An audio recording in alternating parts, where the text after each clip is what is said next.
For all its inconveniences, Lang was satisfied with life in the high-rise, ready to move forward and explore life.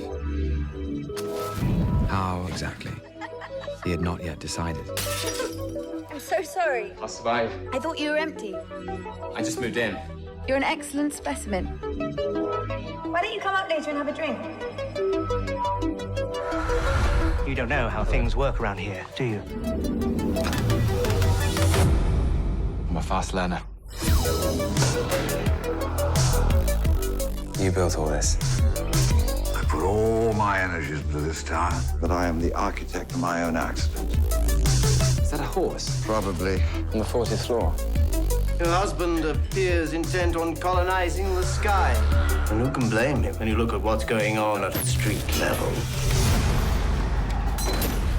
Congratulations, guys, on the movie. It's quite something. I've seen it a few weeks ago, and it's still sort of gestating in my head. So congratulations, it's really quite something. I mean, I was glad to start asking Ben what it was about J.G. Ballard's novel that sort of originally appealed to you, and also Luke what it was about the screenplay that sort of made you think, I really want to star in this movie. I think the book for me, I mean, it was, when I read it when I was a teenager, what attracted me to it was loads of sex and violence.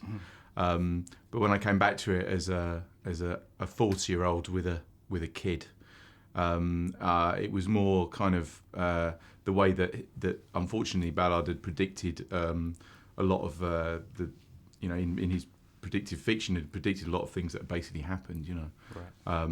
And that he was. The story was giving us an opportunity to look at the kind of division between rich and poor, and how the unfortunately now in our cities that there is a kind of almost a move away by the rich into enclaves, and how London is weirdly becoming seemingly depopulated of anybody who's slightly poor, or even middle class, So that seemed to be unfortunately true in the book, and.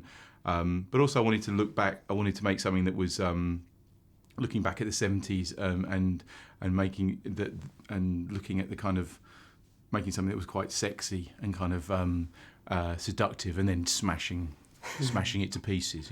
So that was attractive to me.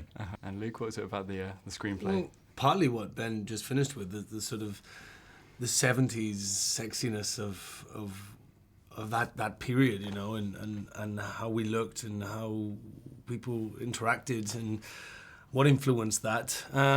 But when I picked the script up, for me at that point in my career, I was really looking for something really different, something that was going to push me. And I'd seen Ben's work, and I knew who Ben was and admired him. And I thought, well, this is a great role, and this is going to be directed by somebody who I think can really pull this out of the bag. And it was dangerous, it was scary, it was terrifying, and you just went into it 100%. You had no other choice, really. I think everybody, Sienna and I were just saying earlier, you couldn't go in half-heartedly into this story. You just had to just give up your soul and just hope that Ben cared for it through these terrifying moments of the film. There was, it was hard going, but it was really enjoyable and refreshing and just different. There's nothing like this I've ever read, and it was great. I mean, the character of Wilder, he's quite something. He sort of starts quite as a bit of a predator, and then he turns into probably one of the most sanest person, sort of the most sanest character in the film.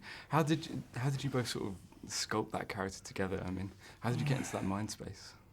Well, from my point of view, I really had to rely on Ben, right, because I got lost in the character quite a lot. Yeah. It was hard not to, really, because there's some characters you can just jump into and jump back out of, but I don't know why. Maybe it's because this is some of me in Wilder, I don't know, but I was in it, and sometimes I was going for it. I was, 100 mile an hour, and Ben managed to somehow, get me to turn a corner, which I was sometimes unaware of. And so really the answer was probably Ben can tell you how we managed it, because I don't know. I really don't. I think it's because we broke you on the first day, wasn't it? Oh, it was my just like, good God, that we shot it completely around the wrong way. So Luke's first day was being dead. Yeah, that was great.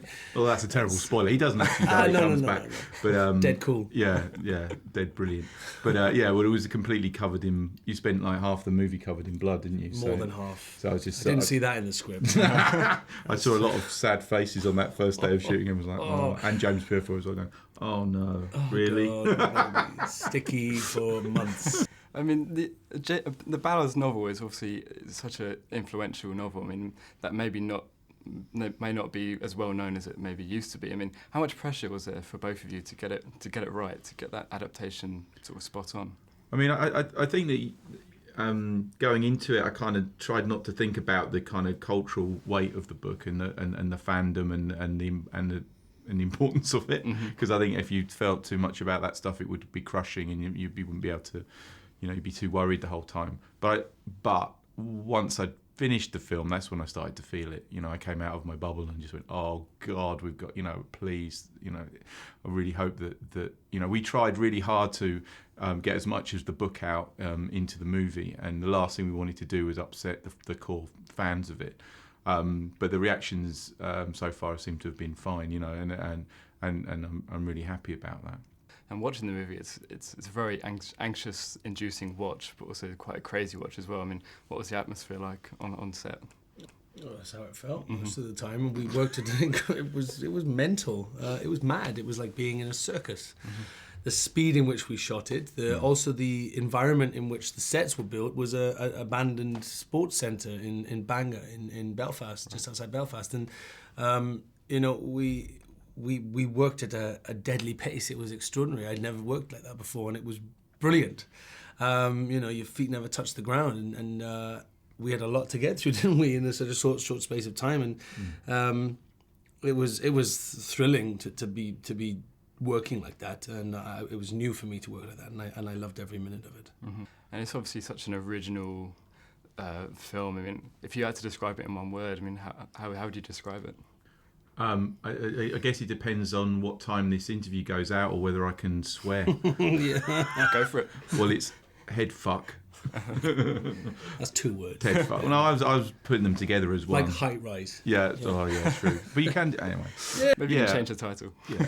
I mean, it's a head fuck. That's a good yeah. answer. I mean, I wanted to make something that was kind of, or kaleidoscopic is another one. It was a good one because I wanted to make something that had. That was like the films I used to like in the 70s, but also the films I used to like in the 40s. That's something that would have kind of music in it and dancing and people having sex, not so much in the 40s, but in the 70s, and to be violent, but also to make you think as well. So it's kind of it's all those things happening kind of simultaneously. And it's what I look forward to in entertainment on a Saturday night. How's the high life? Prone to fits of mania, narcissism, and power failure. We pay the same charges as the top floors. We want our fair share of the power. Things would be better if we could afford to move to a higher floor. I think we should be prepared to meet moderate resistance. The ones who are the real danger are the self-contained types like you. Perhaps you're right.